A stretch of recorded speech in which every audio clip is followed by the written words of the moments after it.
não sei como é que o Sr. Presidente teve essa antevisão de que eu queria falar sobre os saleiros mais velhos do Castelo. Poderia não querer e, portanto, seria... De qualquer maneira, eu não deixo de fazer esta nota de, enfim, de ter sentido que só em relação à minha intervenção é que houvesse a recomendação prévia. Espero que ela seja repetida em relação a todas as outras. Foi primeiro a fazer o meu meia-culpa, mas como já temos outras experiências... Sr. Presidente, sim, naturalmente eu compreendo e aceito e responderei seguramente com a minha intervenção ao seu pedido de ser sintético, mas como compreenderá, por razões de várias ordem, eu quero, naturalmente, voltar aqui a abordar a questão dos saleiros navais Viana do Castelo e aquilo que farão a evolução dos últimos dias que neste processo... Bom, se tenho tempo para abordar a questão, tenho. Se não tenho... eu também gostaria, sinceramente, de poder aqui tecer palavras elogiosas, ou nós gostaríamos de poder tecer palavras elogiosas em relação àquilo que no dia 12 de julho foi tornado público relativamente aos saleiros navais Viana do Castelo. Aliás, porque dissemos que no dia em que houvesse aqui, efetivamente, um resultado final positivo em relação a este processo, estaríamos exatamente do lado daqueles que efetivamente elogiarão, se for o caso, o resultado nos merecer isso, essas palavras elogiosas. Mas, por um lado, parece-nos que isto tem demorado demasiado tempo e, portanto, não é possível elogiar o processo e, por outro lado, também acho que ainda é cedo demais, porque nada se sabe de concreto, em concreto, como é que isto vai resultar. E, portanto, há cautelas e caldo de galinha. Cada um deve tomar realmente aquelas que entende deve tomar. Nós tomamos estas para já não elogiar. Parece-nos de bom tom essa questão.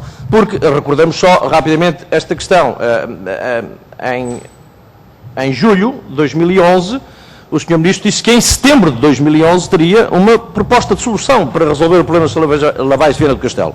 Ora bem, passou 1 ano e 1 mês em concreto em relação a esta resolução do Conselho de Ministros e, portanto, realmente o tempo é muito para podermos embalar nessa situação. E, por outro lado, claro que o Sr. Ministro diz, bom, foram as forças de bloqueio que tiveram aqui a provocar grande dificuldade em relação ao processo. Porque era interessante percebermos quais são essas ditas forças de bloqueio que o Sr. Ministro identifica e que justificam, parece, este ano e 1 mês de dificuldade neste anúncio que agora houve no dia 12 de julho sobre este assunto. E, no fundo, o anúncio que diz, enfim, reforça uma questão de que a decisão do Governo é de reprivatizar os taleiros navais de Viana do Castelo, dizendo que, chegando à possibilidade de vir a ocorrer uma venda direta de 100% do capital, e que isto pode acontecer, previsivelmente, durante o mês de outubro, mais ou menos. Estabelece dois timings, um primeiro período para a apresentação de propostas não vinculativas e um segundo período para a apresentação de propostas finais. O único dado que temos para poder dialogar sobre isto é o comunicado do Conselho de Ministros, que realmente refere uma resolução, mas a resolução em concreto, com pormenores, a forma como este processo decorrerá, pelo menos da nossa parte ou da minha parte, não é ainda pública, no sentido do detalhe, do dito diploma que caracterizará o desenvolvimento deste processo. E, portanto, não conhecendo os detalhes, parece-me que não haverá melhor oportunidade, dentro daqueles que sejam razoáveis, compreendemos que o segredo é a alma do negócio, e, portanto, há matérias que não devem ser aqui, porventura, aqui pormenorizadas, mas há questões gerais que forçosamente têm de ser aqui pormenorizadas, sobre condições que efetivamente estarão na base deste dito processo que o Conselho de Ministros aprovou no dia 12 para desenvolver este processo de privatização de até 100% do capital. E era isso que eu gostava de perguntar ao Sr. Ministro com a compreensão e a complacência do Sr. Presidente, porque me parece, enfim, que são questões de importância. Por um lado, a questão era esta. A Empordef entregou, efetivamente, no princípio do mês de julho, um caderno de encargos para este processo de privatização dos saleiros navais de Viana do Castelo. E foi este caderno de encargos, se existiu, porque a única coisa que dispomos, e realmente que eu disponho da comunicação social, uma notícia, este caderno de encargos foi o que foi aprovado no dia 12 de julho no Conselho de Ministros. Era uma primeira questão. Uma outra questão que queria colocar ao Sr. Ministro sobre esta matéria é o seguinte. É esse caderno de encargos que estabelece as condições para o desenvolvimento deste processo, nomeadamente a primeira fase de apresentação de propostas não vinculativas e as outras vinculativas? E já agora, um outro aspecto que me parece muito importante. Nesse caderno de encargos, a julgar, e julgo que existe, é definido ou é estabelecido que há uma garantia de que o objeto principal daquela organização deverá sempre ser ou continuar a ser a construção e a reparação naval, como grande objeto. Uma outra questão. O que diz o caderno de encargos, se é que diz alguma coisa sobre o déficit do Fundo de Pensões de Taleiros Navais Viana do Castelo, de uma dimensão significativa, 14 a 6 milhões, enfim, não sei muito bem, mas de qualquer maneira pela dimensão é importante. O que diz sobre isto? Porque, naturalmente, quando se faz um caderno de encargos para desenvolver um negócio, diz o dono da coisa, diz o que pretende e diz quais são as condições e que, efetivamente, pretende que lhe façam a obra ou o serviço. E, portanto, esta será seguramente uma das questões. A outra também, era importante que sobre a questão do passivo, neste caderno de encargos se fala ou não fala. Porque se este caderno de encargos define as condições para a apresentação de propostas, no meu entender, ele deverá ser explícito em relação a isto. E, por último, esta questão, por último desta primeira parte, a segunda também termino rápido, diz-se aqui neste comunicado do Conselho de Ministros, diz que neste comunicado do Conselho de Ministros será reservado um lote de ações representativas do capital social para ter acesso, ou para que os trabalhadores tenham acesso. Era importante que, sobre o assunto, dissesse um pouco mais, ou seja, que percentagem do capital social será distribuída a este lote de ações e que tipo de pensamento está subjacente a esta disponibilização de ações para os trabalhadores.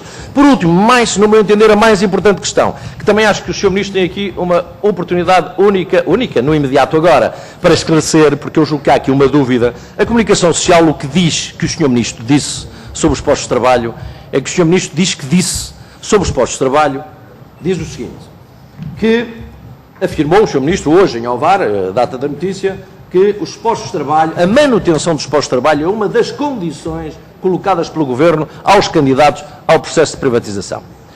Hoje, e já noutras circunstâncias, eu ouvi o Sr. Ministro dizer uma coisa que pode ser completamente diferente.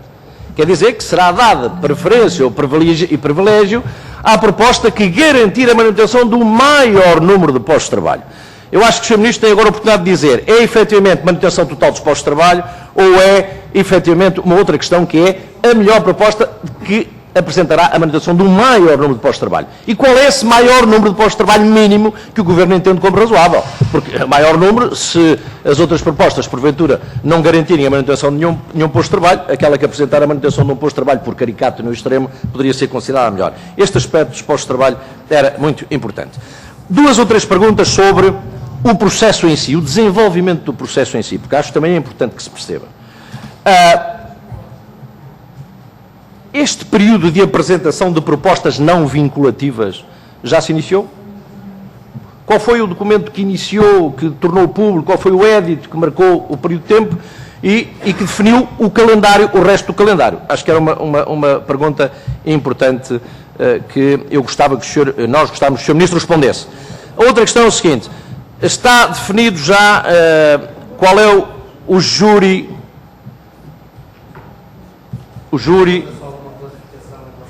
Não, sim, pronto. É só também para que o Sr. Ministro... Estou quase a terminar, não amasso muito mais. Para a análise das ditas propostas não vinculativas, no final deste primeiro período, seguramente haverá critérios definidos e haverá um júri estabelecido. Percebe-se que, obviamente, a Empordef terá um papel fundamental nisto. Eu perguntava também, nisto, o BESI, o Banco Espírito Santo de Investimento, tem um papel ativo, faz parte desse júri, existe esse júri, ou como é que vão ser feitas a análise e a seriação das propostas não vinculativas? Segunda questão, o segundo período, ou melhor, outra questão sobre isto, o dito segundo período, que pressupõe uma negociação direta, supostamente com as propostas não vinculativas, que passaram à dita segunda fase, essas propostas que agora passariam a ser vinculativas, terão um processo de negociação direta, segundo diz o próprio comunicado do Conselho de Ministros. Isto pressupõe uma negociação, um negócio direto entre as várias propostas que da primeira fase, e corrija-me se não é bem assim, passaram à segunda fase. Era importante que se percebesse realmente esta questão. Última pergunta. Este plano é um plano A, ou seja, privatização de 100% do capital, que se admite como sendo possível e que isso pressupõe ou encontrar um parceiro estratégico que adquira os 100% do capital social daquela empresa. É o objetivo. Mas se este objetivo falhar, ou se porventura não houver interessados, ou ainda no limite de perguntar o seguinte, se os interessados não estiverem disponíveis para adquirir os 100% do capital, o Governo e o Estado assumem o compromisso de se manter no processo com uma parte do capital, se não maioritária, pelo menos significativa, para viabilizar a continuidade do funcionamento daquela organização, ou se não houver interessados em 100% do capital, como é que o Governo reagirá ou prevê reagir a esta questão, ou seja, qual é o dito plano B para este processo, que já agora se perguntava se é no próximo mês, se é em setembro ou se é em outubro, que eu já vi várias afirmações sobre isto, que se prevê que a situação de análise das propostas definitivas esteja concluída. Por último, se a situação de funcionamento dos estaleiros navais Viana do Castelo tem sido aflitiva em termos de tesouraria e com muitas dificuldades. Nada foi resolvido relativamente à construção dos navios asfalteiros, nada de novo, pelo menos de forma expressa, aconteceu relativamente ao desenvolvimento do acabamento do segundo NPO. As reparações são a única coisa que vão suportando uma parte da geração de receitas daquela organização. Como é que tem sido possível financiar o funcionamento do dia-a-dia dos estaleiros navais nestas circunstâncias?